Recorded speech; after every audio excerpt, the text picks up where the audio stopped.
ഞങ്ങൾ കാടാമ്പുഴ സ്റ്റേഷനുമായിട്ട് ബന്ധപ്പെട്ടപ്പോൾ അവർ പറഞ്ഞത് എന്താ വെച്ചാൽ CI അവിടുന്ന് പറഞ്ഞത് 36 ലക്ഷം കൊടുത്തിട്ട് നിങ്ങൾ ടെൻഡർ എടുത്തോളി എന്നാണ് പറഞ്ഞത്.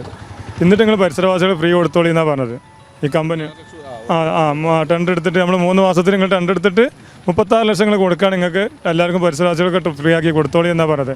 അപ്പോൾ നമുക്ക് ഈ ആദനവാട് പഞ്ചായത്തിലേക്ക് ഒന്ന് പോകണമെങ്കിലോ അവിടെ നിന്ന് ഇങ്ങോട്ട് വരണമെങ്കിലോ ഒക്കെ ഈ ടോൾ കിടക്കണ്ടേ, അല്ലെങ്കിൽ നിങ്ങൾ വേറെ വൈ റോഡുകൾ ഉപയോഗിച്ചോളി എന്നാണ് പറഞ്ഞത്. നമുക്ക് ഈ പോക്കറ്റ് റോഡൊക്കെ നമ്മൾ KT റോഡാണ് ഒന്ന് ഉപയോഗിക്കുന്നത്. പിന്നെ ഒന്ന് നമ്മൾ മാട്ടുമ്മക്കൂടി പോകണം, അങ്ങനെ പറഞ്ഞ റോഡാണ്. അതൊക്കെ ട്രാഫിക് ജാം കൊണ്ട് അവിടുത്തെ പ്രദേശവാസികൾക്ക് തന്നെ പോകാൻ കഴിയാത്തൊരവസ്ഥയിലപ്പോൾ ഉള്ളത്. അപ്പോൾ ഇങ്ങനെയൊക്കെ പറഞ്ഞ് നമ്മൾ അധികാരികൾ ഇങ്ങനെ പറഞ്ഞ് നമ്മൾ അവിടെ നിന്ന് പരാതിപ്പെടുക. അത് ടോയ്ലറ്റ് പൂട്ടിയത് പറഞ്ഞാൽ ഇവിടുത്തെ മാലിന്യ ഡ്രൈനേജ് സിസ്റ്റം വളരെ മോശമായ അവസ്ഥയിലായിരുന്നു. റോട്ടിലേക്ക് ഒലിക്കുന്ന സംവിധാനമൊക്കെ ഇരുന്നു. അതിങ്ങനെ പഞ്ചായത്ത് ഇടപെട്ട് ആരോഗ്യവകുപ്പ് ഇടപെട്ട് അത് പൂട്ടി. പക്ഷേ ഇപ്പോൾ ആളുകൾ എന്താ ചെയ്യുന്നത്, റോഡിലും നമ്മളെ അടുത്തുള്ള സ്ഥലങ്ങളിലൊക്കെ മലമൂത്ര വിസർജനം ചെയ്ത് പരിസരവാസികൾ വളരെ ബുദ്ധിമുട്ടിലാണ്. അതിനൊക്കെ ഒരു പരിഹാരം അടിയന്തരം ഇവിടെ എന്ത് വിഷയം ഉണ്ടായാലും പരിഹാരങ്ങൾക്ക് ഭയങ്കര സമയമെടുക്കുകയാണ്. നേരെ മറിച്ച് ടോളിൻ്റെ ഭാഗത്ത് ഒരു വിഷയം ഉണ്ടായി പോലീസ് എത്താനൊക്കെ നിമിഷങ്ങൾ മതി. നിമിഷങ്ങൾ കൊണ്ട് പോലീസ് വരും, CI വരും, 4-5 വണ്ടി പോലീസൊക്കെ എത്തും. പക്ഷേ പരിസരത്തിൽ നമ്മൾക്ക് ജനങ്ങൾക്കുള്ള ഒരു പ്രശ്നങ്ങൾക്ക് ജനങ്ങൾക്കൊരു ഒരു വിലയില്ല. ജനങ്ങൾക്കൊരു വിലയില്ല. പരിസരവാസികൾക്ക് ഈ ടോള് കടന്നു പോകാനൊക്കെ ഒരു ആശാസ്ത്രീയപരമായ നിർമ്മാണമാണ് സത്യത്തിൽ. വളാഞ്ചേരി മുതൽ തിരൂർ വരെ ഒരു വാഹനം പോവുകയാണെങ്കിൽ ആ വാഹനത്തിന് ഈ ഹൈവേ ഉപയോഗിക്കേണ്ട ഒരു ആവശ്യം വരുന്നില്ല.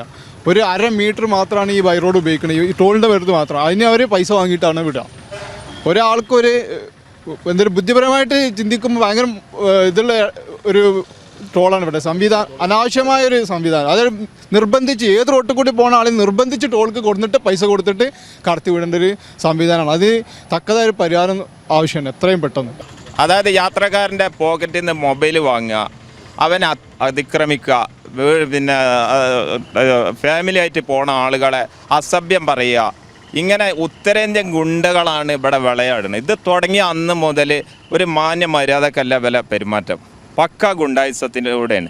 അപ്പോൾ ഇനി അത് തുടർന്നിട്ടുണ്ടെങ്കിൽ നാട്ടുകാരായ ആളുകൾ ഒരുമിച്ച് അതിനെ നേരിടും. ഞാൻ ആംബുലൻസ് ഡ്രൈവറാണ്. ഒരു ആംബുലൻസ് ഒരു എമർജൻസി ആവശ്യം വന്നാൽ പെട്ടെന്ന് കടന്നു പോകാനുള്ള ഒരു സൗകര്യം ഇവിടെ ഇല്ല. ഭയങ്കര ബുദ്ധിമുട്ടുണ്ടാവലുണ്ട്. ഇവർ തുറന്നു കൊടുക്കാൻ ടൈം പിടിക്കാറുണ്ട്. ഫുട്പാത്ത് ഇല്ല, നടക്കാനില്ല. ഇപ്പോൾ അതിൽ കൂടി നടക്കാനുള്ള ഒരു ക്യാപ്പ് വരും, അതിൽ കൂടി ബൈക്കേര് പോകും. വണ്ടിക്കാർക്ക് ജനങ്ങൾക്ക് നടന്നു പോകാൻ പറ്റണില്ല.